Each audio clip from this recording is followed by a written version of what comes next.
My name is Ava Smith. I'm 40 years old. I'm the acting manager of a nightclub called Ravish in Manhattan, New York. The club was managed by my mother, who was the owner and the manager. I'm just standing in for her. Maybe I haven't gotten married until this age because I've seen so many men at the club. Then, at a high school reunion, I met my first love, Ryan Wilson, again. It turns out, we both had feelings for each other back then. This revelation sparked a whirlwind romance, and we quickly moved from dating to marriage. Ryan was divorced, living with his 15-year-old daughter, Sarah. I thought that with love, I could handle being a stepmother. But, Ryan and I decided to divorce after just 1 year. What was our marriage all about? I learned how money can disrupt life. A year after marrying Ryan, the club I worked at had to close down. Ryan and Sarah, who were relying on my income, suddenly changed their attitude. Ryan, not knowing that I actually had an annual income of $6 million, said he didn't need a wife who couldn't earn or take care of a child, and Sarah, his daughter, said she wanted a mother she could be proud of next. They didn't know the real me, so it couldn't be helped. I coolly replied, "Is that so? All right then. Let's say goodbye."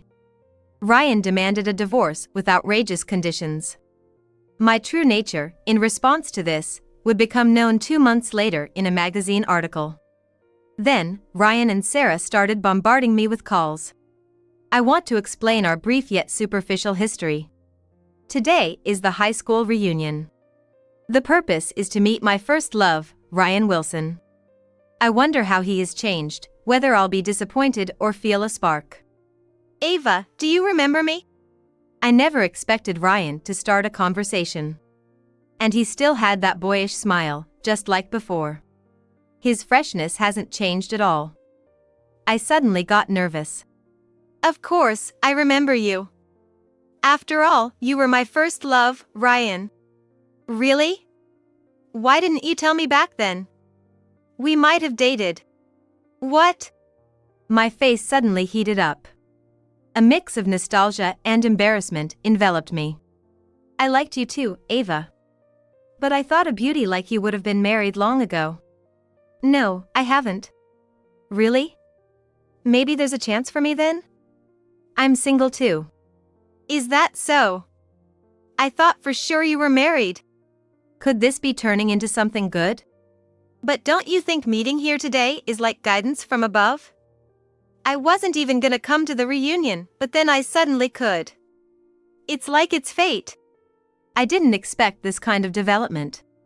I just wanted to know how Ryan had been. I was just hoping to catch up and see how he's been. Ryan and I exchanged contact information that day, and started communicating through emails and calls. It was like we were making up for lost time, quickly deepening our relationship. I'm seriously dating you, Ava, and I don't want to keep any secrets. There's something I haven't told you yet, and I think it's time I did. I couldn't guess what he was going to say and started fearing the worst. Maybe he's gonna say something like, "Actually, I have a wife and kids." But then he said, "I'm divorced, you know. And I have a 15-year-old daughter." I wasn't surprised. He's 40, after all.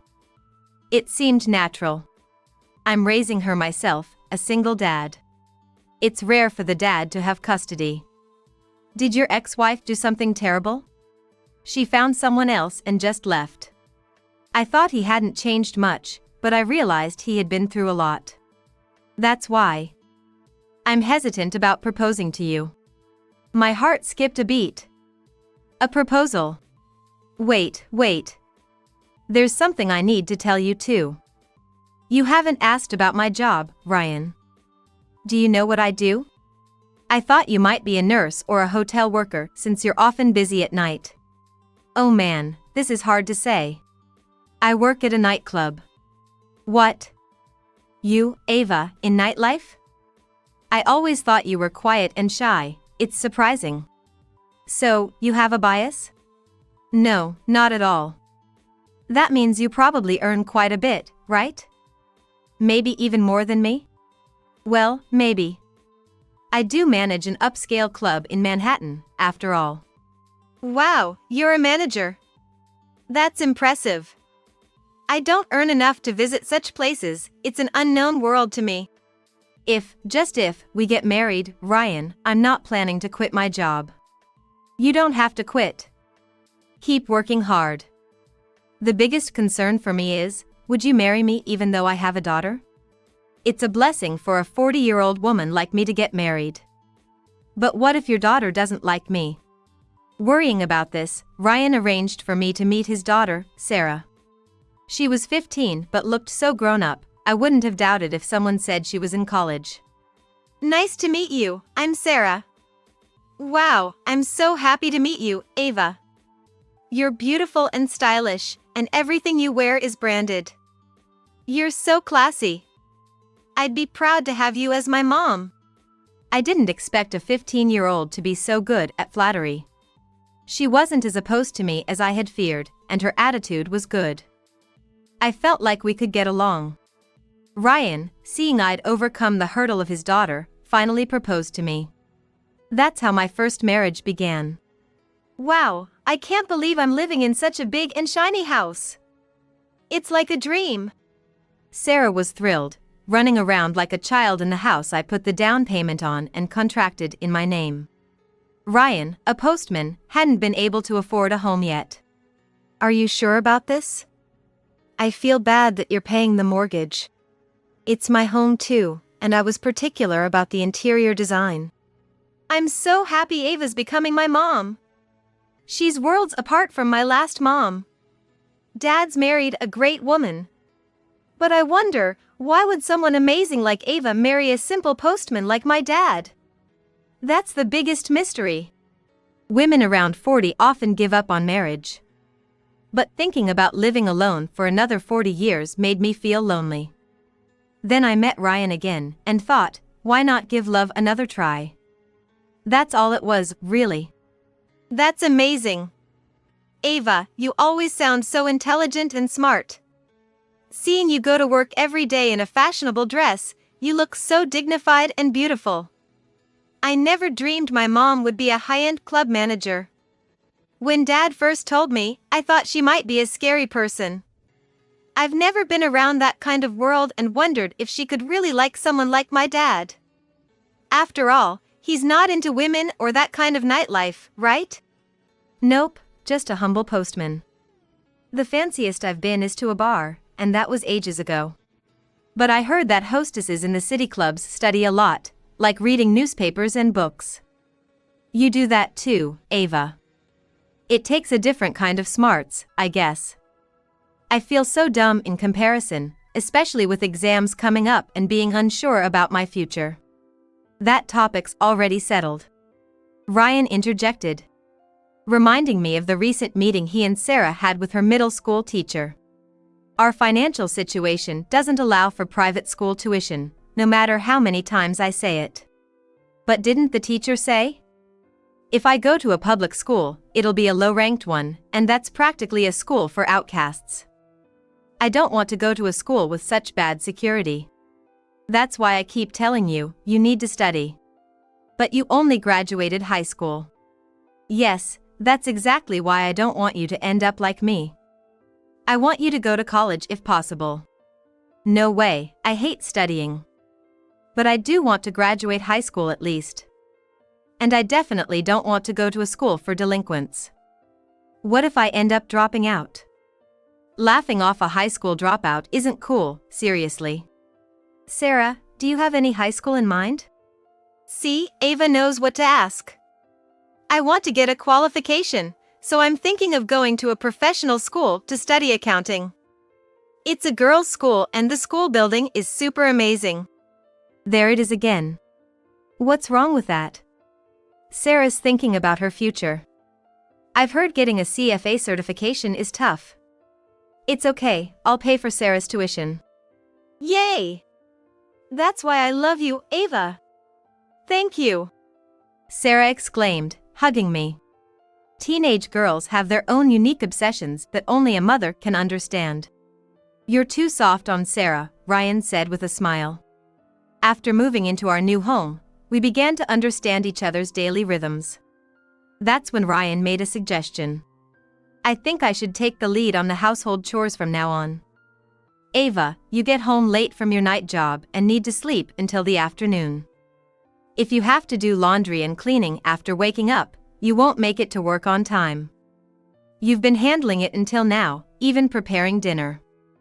But that must be tough, right? So, I think it makes sense for me, who can finish work on time, to handle the chores. The idea that women should do the housework is outdated. In fact, Ava earns more than me, so it only makes sense for me to be the house husband. What do you think? I was honestly delighted. I made the right decision marrying Ryan. He was always the type to plan ahead and make things run smoothly, even back in high school. He wasn't a standout student, but he was the strong support behind the scenes. Way to go, Dad. You really noticed Ava's burden. Smarty pants. Thank you. Doing household chores isn't a burden for me, but I couldn't do them perfectly. It's a big help if Ryan takes over. Of course, I'll help out with what I can. Your cooking is great, Ava, but Dad's cooking is delicious too.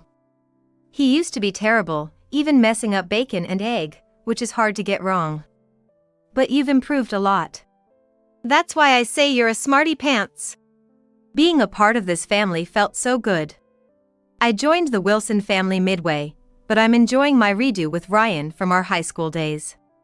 Sarah and I talk a lot every day, like best friends, and I'm there for her consultations. We even have plans to go shopping for clothes this Sunday. What's Sarah up to? Lately, Sarah has been trying on clothes in her room, then coming down to the full-length mirror in the bathroom, repeating this over and over. She's doing a fashion show with the clothes I bought her. Again? Didn't you just buy her a bag and shoes the other day? And now clothes? She's a girl, of course she wants to dress up. I enjoy seeing Sarah look pretty. But they're expensive, right? I don't know much about brands, but don't spoil her too much. It's bad if she loses her sense of money. You promised her a trip abroad before she enters her high school, right?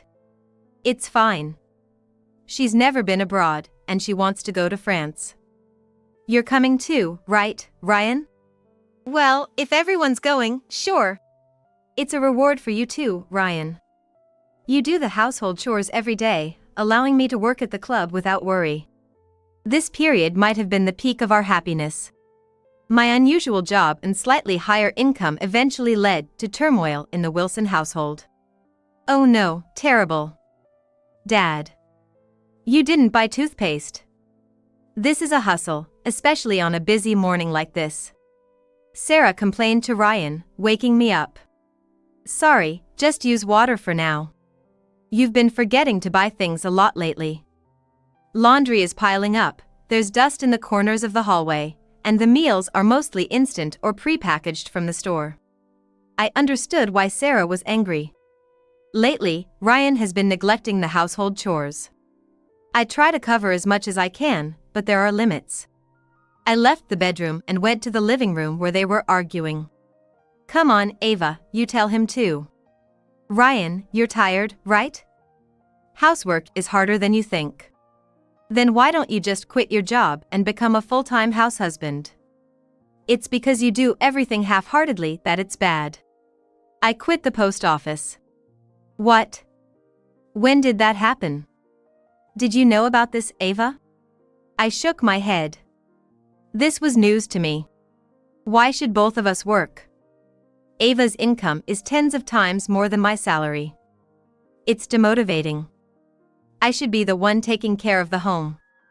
That's how couples support each other. Then all the more reason not to slack off on housework. Sarah shouted before leaving for school. You could have at least mentioned quitting your job. What? Why do I have to report everything to you? You just dress up pretty, flatter men, serve drinks, and make them pay a fortune. Easy money, and you earn tens of times more than me. It's ridiculous. Calling it easy money is a bit harsh. Nightlife work is harder than most people think. I have to send emails to clients, manage appointments, keep track of their preferences and birthdays, and sometimes even accompany them for outside parties. It's not just the time at the club, but my private time that's even harder. So, if I were a club owner, would you have married me? Yes, of course. I don't have any prejudice against nightlife work. Well, that's like being in the same industry. But Ava, you may not realize it, but your sense of money is warped. Thanks to that, we can live like this. I'm working for my salary. I don't think it's excessive. See, that kind of thinking is the problem. Anyway, I've decided to use the time I used to spend on work more effectively. I shouldn't be punished for that. I raised Sarah all by myself till now. Ryan boasted about using his time effectively. But what he was really doing was gambling. He went to the casino daily and was into horse racing and other gambling. All the money for that was coming from me.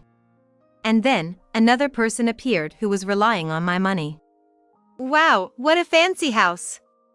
Lucky for Ryan and Sarah to have a new wife who's rich, Layla, Ryan's ex-wife, said sarcastically. She showed up unexpectedly, without any appointment. You're the manager Ava from the Ravish in New York, right? The daughter of the famous owner Hazel. That upscale club is beyond the reach of ordinary workers, so you must be doing well. I lent Ryan about $100,000. He desperately wanted a car, so I bought one for $100,000. The loan is $600 a month. He crashed the car within a week and it's a total wreck. I'm still paying off a loan for the car that doesn't exist. Since you're Ryan's wife now, can you pay me the $100,000? And the money spent on Sarah too. She wanted to learn piano, swimming, and Spanish, so I paid for it, even though it was expensive. I ended up begging my mother to pay every month. I want that money back too because Sarah didn't gain anything from it. After all, you're Sarah's mother now, you should pay. Her argument was outrageous. I have no obligation or intention to pay for these past expenses.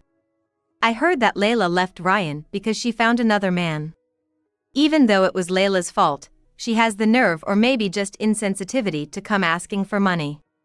Well, even if you don't have to pay that, could you lend me some money? So that's what this was about.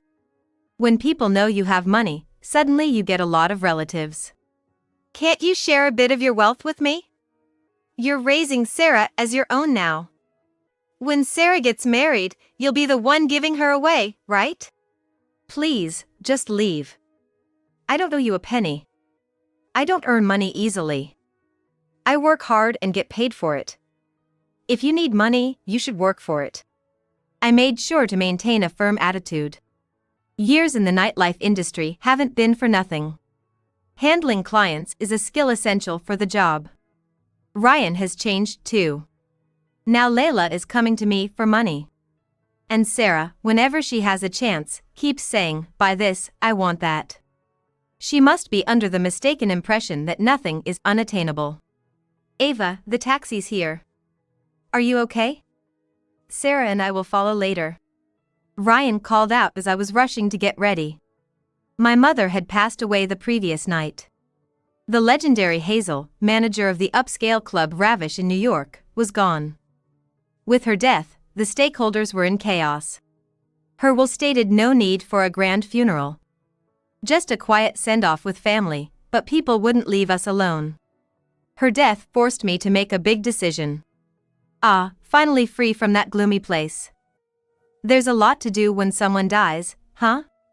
Thanks for your help, Sarah and Ryan. We somehow managed to get through the memorial party. Now, I have something important to discuss with you both. What's up, you're so formal. I've decided to close the club I manage in New York. Huh? Why? Was it losing money? That club was a precious place filled with my mother's efforts and memories. But her will stated she didn't want it continued after her death, so it's going to close. So, will someone buy it? I think it will be sold as is, but it won't become part of my inheritance. My mother was involved in charity work and arranged for all her assets to be donated. So, what are you gonna do now, Ava? Continue working in nightlife at another club? I'll refer the employees currently working with me to other clubs. But I don't think I'll continue in nightlife. Then who's gonna support this household? We have a monthly mortgage on the house, and we bought it based on your income.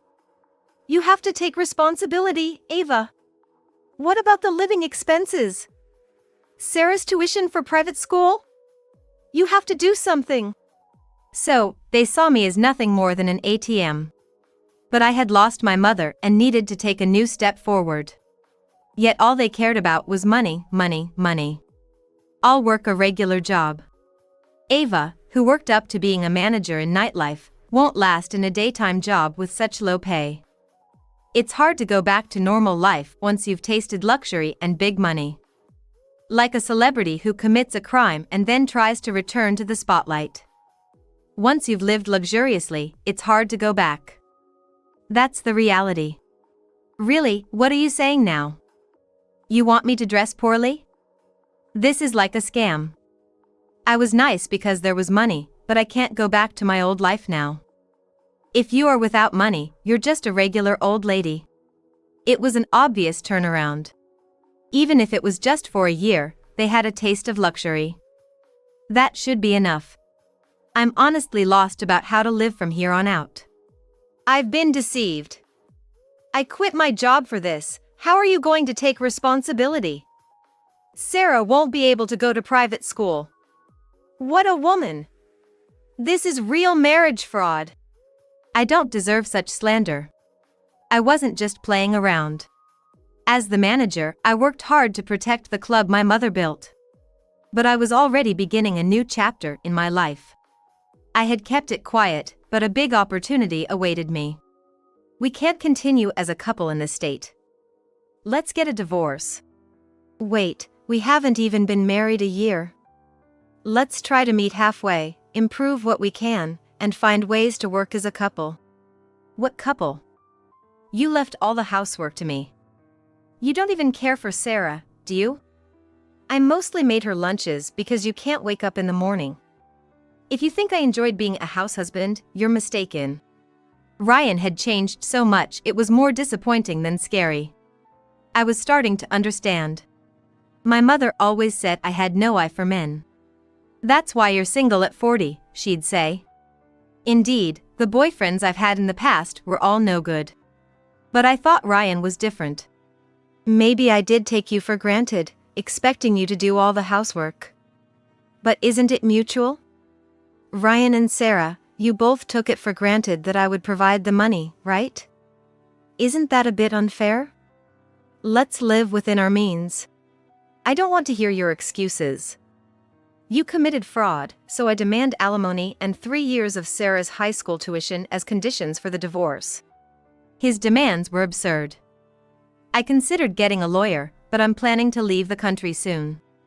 It might be easier to just accept the divorce quickly rather than dragging it out with a lawsuit. It's better to cut ties with money-obsessed Ryan and Sarah. I pretended to agree with their terms. 2 months have passed since then. My life has changed dramatically in just 2 months. I'm now in Dubai.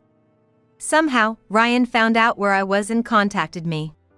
Ava, any plans to return to the States? His overly cheerful tone made me nauseous. I had no idea your dad was a big shot at Bird Airlines. And you've succeeded him as CEO? Recently, after my father's retirement, I took over his company. It was something he asked me during my mother's funeral.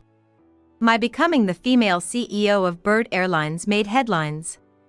And I was featured in a recent magazine article. Ryan and Sarah probably saw it and learned about it. I googled it, you know, the average salary for an airline CEO is around $6 million.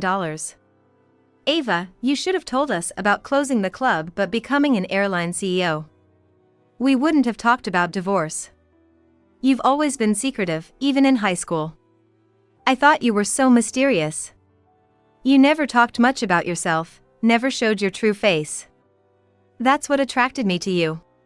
I listened without really hearing, thinking how much he talks. They push me away when I have no money and come crawling back when I do. So predictable. Are you okay? If you have time to call, why don't you work? You depended on my money for back payments on various purchases, right? Without working, you'll run out of money for the casino. Or is it that you've already spent the $60,000 I gave you as alimony on gambling? I hung up unilaterally. Since that day, Ryan and Sarah started calling me daily. Constant calls, all about money. They wouldn't say it directly but hinted at needing financial help. Ava, you're in Dubai, right? Can I visit you? I finished the spring term at school. You promised me a trip to France as a reward, remember? Let's change the destination to Dubai. Ryan and Sarah were desperate. Did they really think I would happily return to the Wilson family after being called a fraudster? How convenient for them. I'm no longer your mother, just a stranger. You wanted that, Sarah. At least finish high school seriously. High-educated women are popular in clubs. You can't brag about a woman in nightlife, right? Then maybe Ryan should remarry someone more bragworthy, I said and hung up unilaterally. I blocked their calls. I couldn't cut ties before because I still had some feelings. But now, I've cut ties with Ryan and Sarah. I'm on a different stage. I decided to relocate to Dubai. Because work is easier there. I'm living a comfortable and leisurely life in the luxurious mansion owned by my father. And surprisingly, I'm dating a handsome local man 15 years younger than me. I'm living a life where even a 40-year-old woman like me is popular, unlike in the States. Meanwhile, Ryan, having racked up debts while chasing after my money, is now being hounded by debt collectors. Fearing capture, he's been constantly on the move, fleeing both within the country and abroad. Sarah dropped out of high school. Because Ryan used her tuition I gave her to pay off debts. Sarah, still only 16 years old, has gone to live with Layla. Now with Layla, they can't even afford a normal life. It must be true that money can ruin your life.